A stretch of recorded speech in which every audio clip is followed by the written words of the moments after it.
tjera që ndërlidhen me mandatin e Ministrisë së Drejtësisë.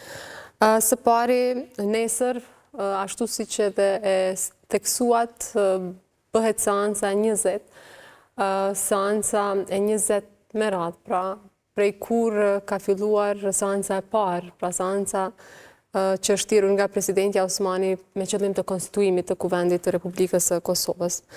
Dhe thënë të drejtën, ne nuk kemi pritur që do të vijoj kësaj, sepse paraprakisht ka pasur edhe deklarimet subjekteve të tjera politike, se si do të angazhohen me qëllim të konstituimit të Kuvendit të Republikës së Kosovës. Megjithatë, kjo nuk ka ndodhur.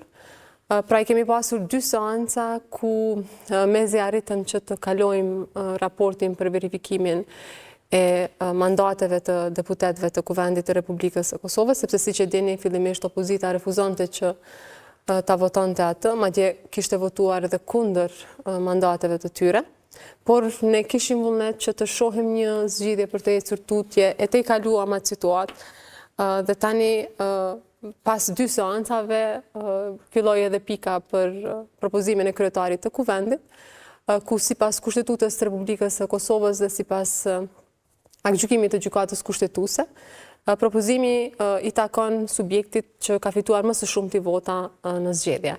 Pra nuk ndërlidhet me sa vota i kanë në Kuvendin e Republikës Kosovës në kuptim të grupeve parlamentare, sepse pastaj ato procedurën e kemi mësuar, sepse u bëm gjithë ekspert të procedurave. Me që unë nuk kam folur për këtë dhe me që më keni ftuar për të folur për këtë, atër me lejen tënde, po vazhdoj aty ku e lash. Pra ne kemi bërë këtë, pra gjithë çka është varë nga ne e kemi bërë. Çfarëdo që ka qenë si pike diskutimeve gjithësisht në rend të ditës së kësaj seance konstituive ne e kemi bërë, se vota për nuk është vot bllokuese. Megjithatë, ne jemi në një situatë të tillë ku Kuvendi nuk është konstituar sepse opozita në vazhdimsi ka deklarime të ndryshme.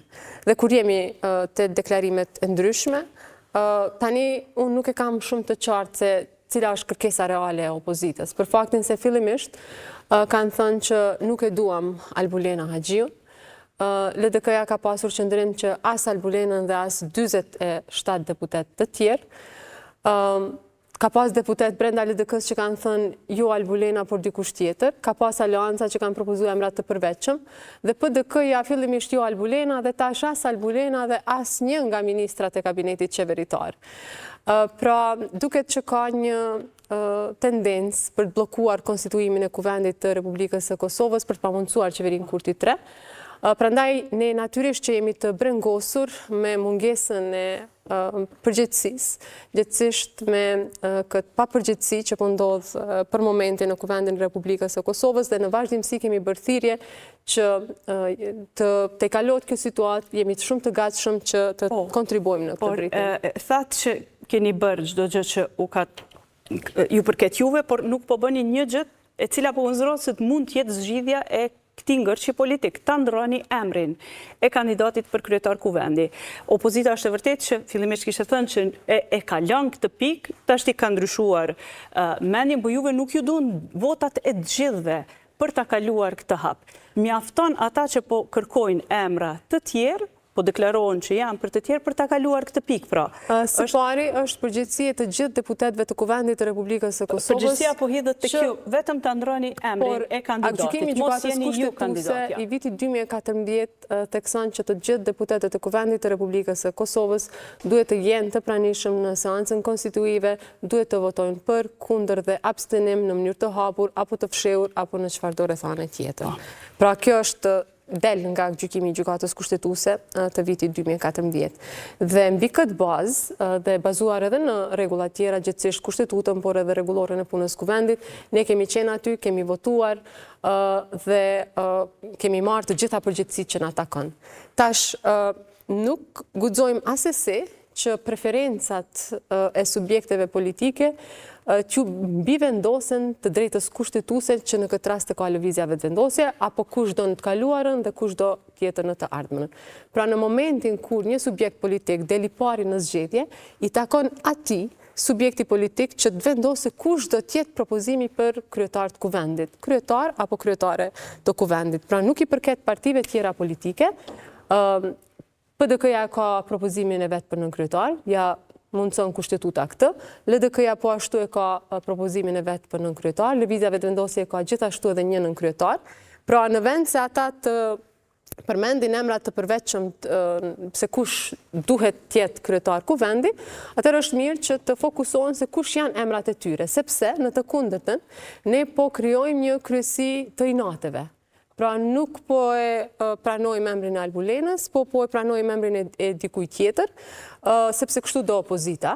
E pastaj nëse opozita propozon emrat të nënkryetarëve, ta zëm dikush e propozon Arben Gashin, ta zëm LDK-ja, PDK-ja, po i përmend emrat veç kështu pas një qëllim, vetëm me pasqyru sa më shumë gjendjen.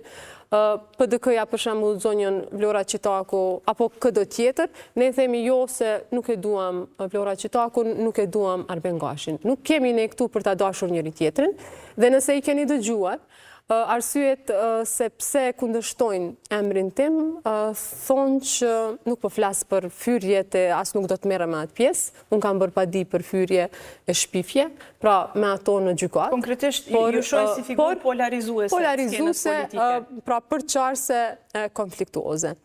Do ta sqaroj edhe një herë. Unë kam qenë diku më shumë se 10 vite deputete opozitës, dhe kjo më shumë se një dekadë ka qenë dekade përballjeve më të rënda ndonjëherë që i kemi parë në Republikën e Kosovës pas përfundimit të luftës, sepse jemi ballavaquar me procese tepër të rënda.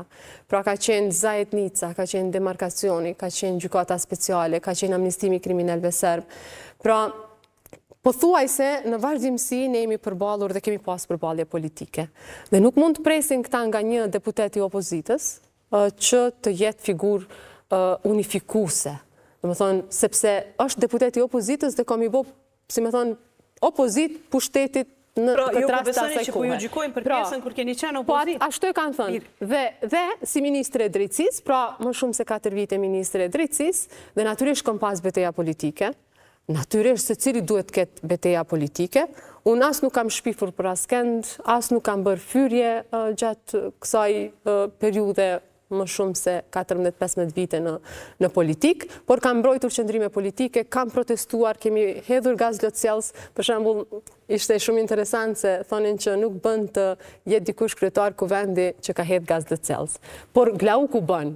Edhe tash e bënëm një muhabet me Glaukun, Glauk, për çka ishe në gjykata për gaz lotësjellës, se opozita po thotë që s'ke qit gaz lotësjellës. Pra nuk e kanë këta, domethënë, nuk janë të arsyeshëm, dhe po mendoj që është gabim që të pritet prej një deputete të opozitës që ka qenë më shumë se 8 vite në opozit, prej një ministre të jetë figuri unifikuese. Këta kanë plotësisht drejt, nëse unë bëhem kryetare kuvendit, dhe në qoftë se unë anoj ka mazhoranca, ose u ashkelit të drejtat atyre, kanë plotësisht drejt që të më akuzojnë, që të më kritikojnë, që të më protestojnë kuvendin e Republikës Kosovës, mirë po, sepse nuk po sillem në përputhje me kompetencat e mia, mirë po nuk kanë asnjë arsye që ende pa e pasur atë pozicion të më akuzojnë për diçka të tillë. Të flasim për arsyet që ju supozoni se kanë ata, para se t'u jap fjalë